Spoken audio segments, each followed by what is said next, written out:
आपको ध्यान होगा कल मैंने सुरती पर बात की थी। जो जिसका भी चिंतन करेगा पक्का उसका तद्रूप हो जाएगा। जैसे वायु में एक गुण है, गंध को अपने संग समेट के ले आती है, उसके अत्यंत सूक्ष्म अणुओं को उठा के लाती है। आप देखते हैं पड़ोस में कोई आदमी कोई व्यंजन बनाया, उसकी महक आपके घर तक आती है। महक आने का क्या कारण था? उदाहरण के लिए बासमती चावल मशहूर हैं आरएसपुरा के, उसको धान का कटोरा बोलते हैं।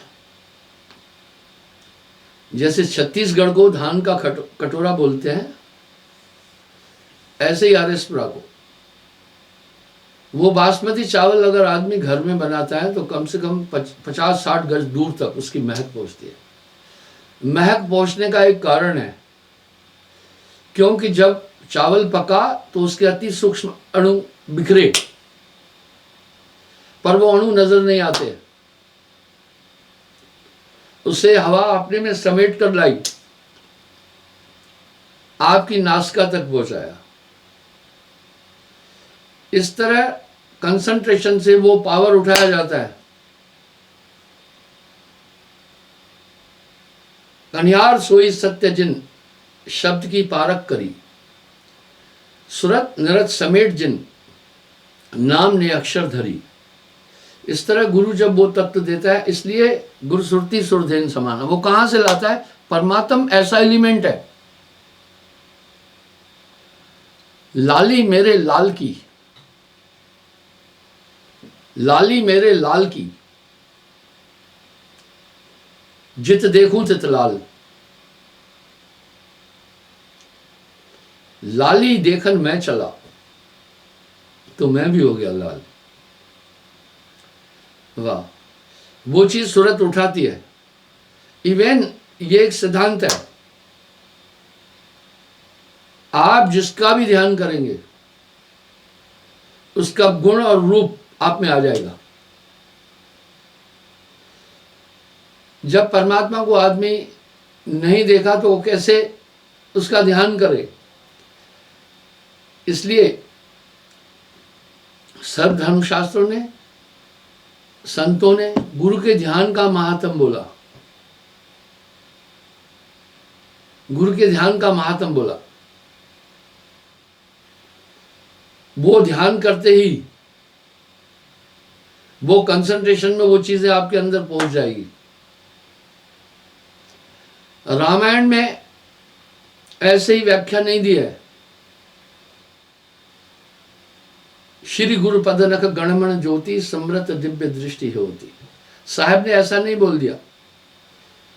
गुरु के सुमरण मात्र से विंशत विघ्न अनंत, ताते सर्वारंभ में ध्यावत हैं सब संत। ध्यान मूलम गुरु रूपम, तो कंसंट्रेशन में पावर आता है। बाकी आपकी सुरती में क्या क्या आता है? जैसे बाहर का पदार्थ होगा वही खुशबू, वही बदबू वाला होगा तो नासिका उसी का अनुभव करेगी। अगर गंदगी पड़ी है तो नाक उस गंदगी का आभास कराएगा। आप जिसका भी ध्यान करेंगे उसका गुण और रूप आपके पास आ जाएगा। इसलिए गुरु परमात्मा का तद्रूप कहा गया, क्योंकि उसका ध्यान उसमें जुड़ा है। जैसे अपना ध्यान आप उसमें जोड़ेंगे वो चीजें आप में आती जाएगी। गुरु सुरती सुरधेन समाना, यही बात तो धर्मदास जी भी कह रहे हैं कि गुरुदेव मुझे रहन गहन बताओ। अब रहन गहन आप समझना, गुरु और शिष्य की रहनी जैसी, सो समझाए कहो पुन तैसी। जैसे सीप स्वांति करने का, अब हम देखते हैं और सुनते भी हैं, जो सीपी है हमेशा वो स्वांति की बूंद की आकांक्षा करती है। वाह, वो बाकी समुद्र में रहती है, उसका खारा पानी नहीं लेती है, उसका कंप्लीट अट्रैक्शन स्वांति की बूंद पर होता है। और दूसरा आप देखें, पपीहरा, चातक, वो स्वांति की बूंद की आकांक्षा करता है, क्योंकि वही शुद्ध जल है। इसलिए जमीन पर गिरने से पहले उस जल को रास्ते में पी लेता है। जैसे स्वांति की बूंद पृथ्वी से थोड़ा ऊपर ही होती है, 200-250 मीटर, वहीं से उसमें दूषण शुरू होता है, क्योंकि वो धूल के अत्यंत सूक्ष्म कण उड़ते हैं, हवा के कारण उड़ते हैं। इसलिए वो ऐसी जगह बैठता है, वो ऐसी जगह चुनता है जहां धूल नहीं। उनका विजन इतना ताकतवर होता है कि क्या बताऊं, गिद्ध 80 योजन तक देखती है। 80 योजन, 1 योजन में 4 कोस 8 मील है। 8 mile is equal to 12 kilometre,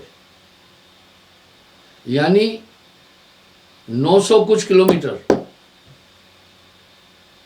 तक गिद्ध देख सकती है। इसलिए अक्सर आप देखते हैं बहुत हाइट पर गिद्ध जाती है,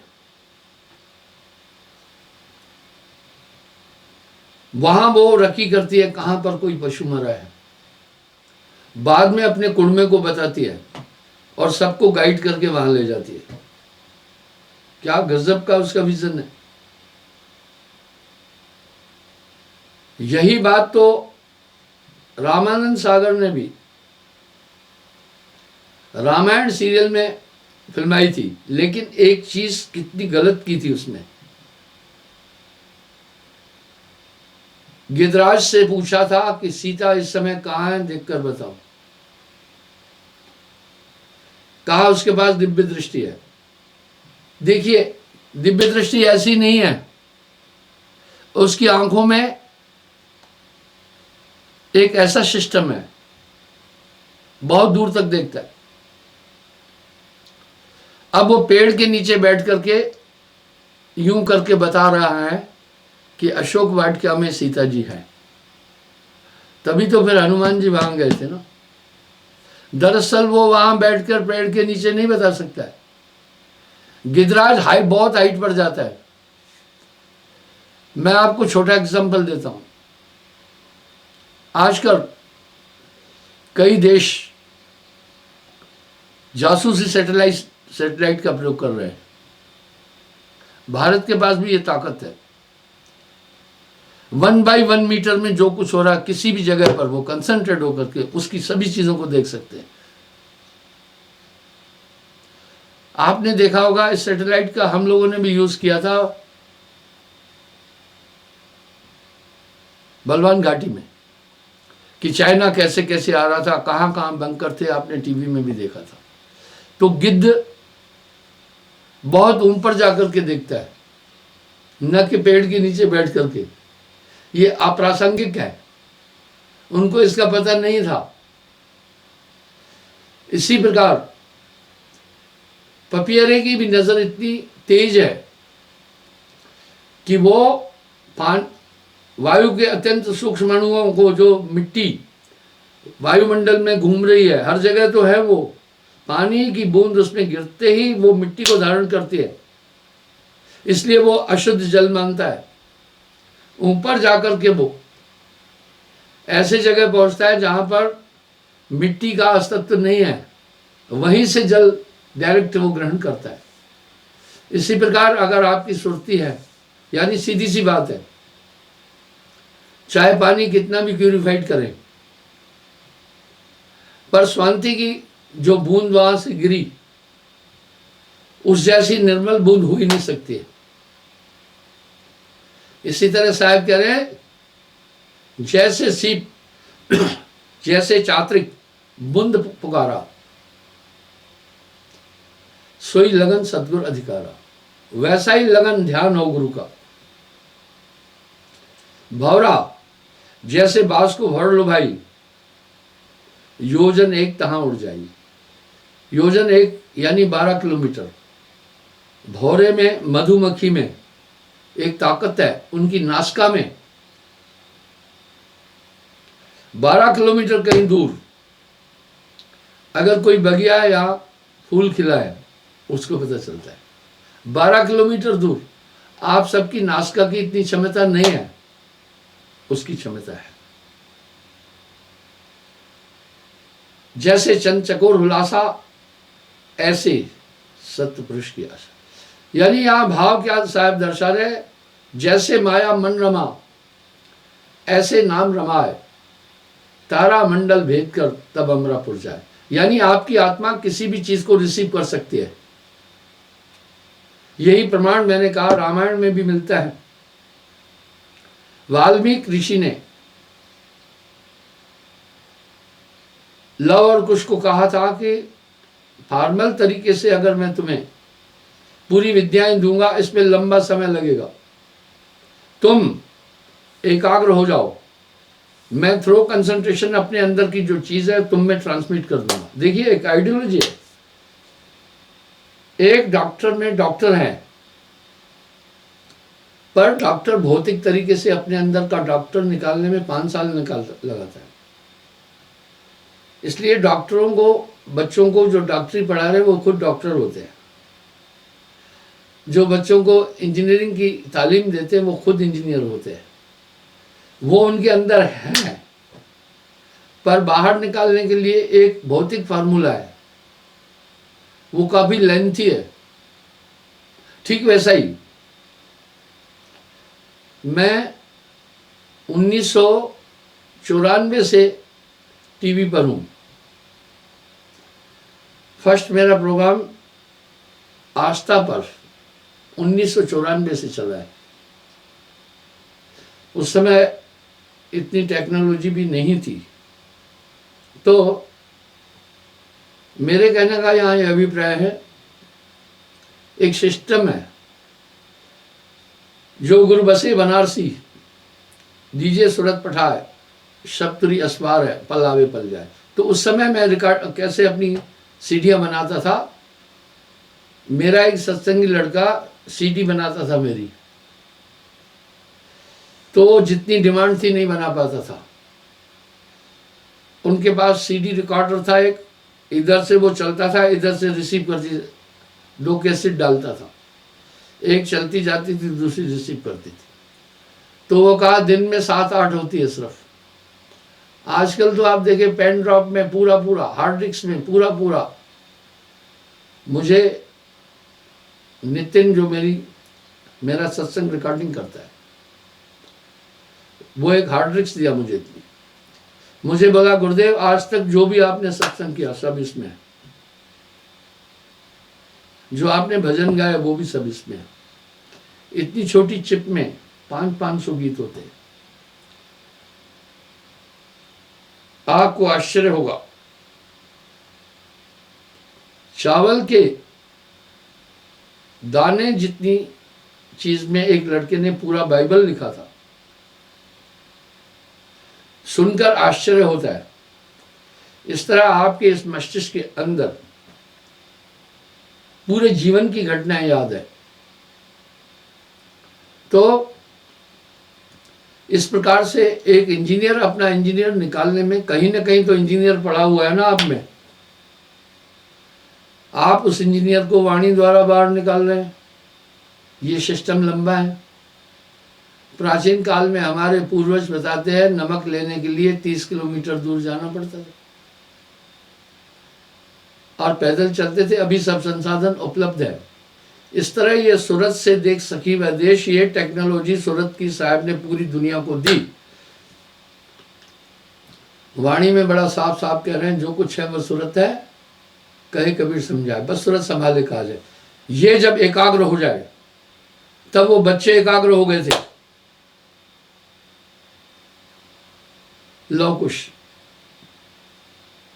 और ऋषि वाल्मीकि जी ने उनके अंदर अपनी पूरी विद्या ट्रांसमिट कर दी थी। ये प्रमाण हमें मिलते हैं। इसी प्रकार एक पूर्ण सद्गुरु आपके अंदर ईश्वरीय तत्व को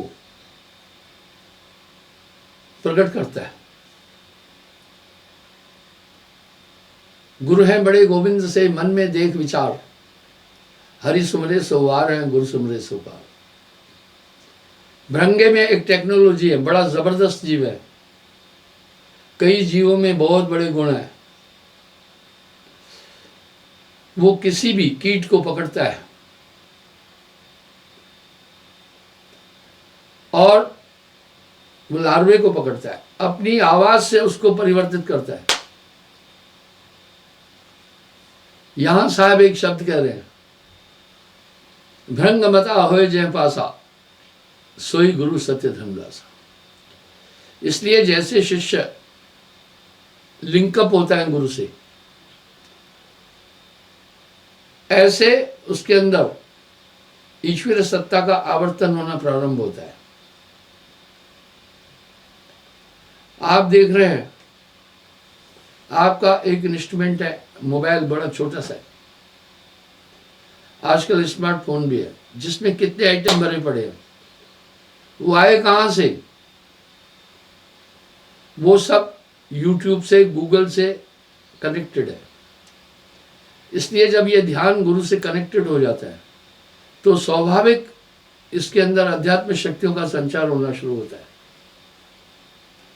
फिर वो चेंज हो जाता है। एक छोटी सी सिम इंजेक्ट करनी होती है और पूरा सिस्टम स्टार्ट होता है। सिम कनेक्टेड है उस एजेंसी के मुख्यालय से। इसी प्रकार से जब शिष्य गुरु से कनेक्ट हो जाता है तो उसको वो पूरी ताकत अंदर से मिलना प्रारंभ हो जाती है, वो शक्तियां आ जाती है, ज्ञान आ जाता है। प्राचीन काल में आदमी हर चीज लिखित रखता था, आजकल इसकी जरूरत ही नहीं है। जो चीज भी आपको चाहिए फौरन वो नेट पर मिल जाती है। इस तरह इस काया के अंदर बड़े सिस्टम है। तभी तो साहब ने कहा ना, या घट भीतर 9 लाख तारे, यही में सूरज चंदा।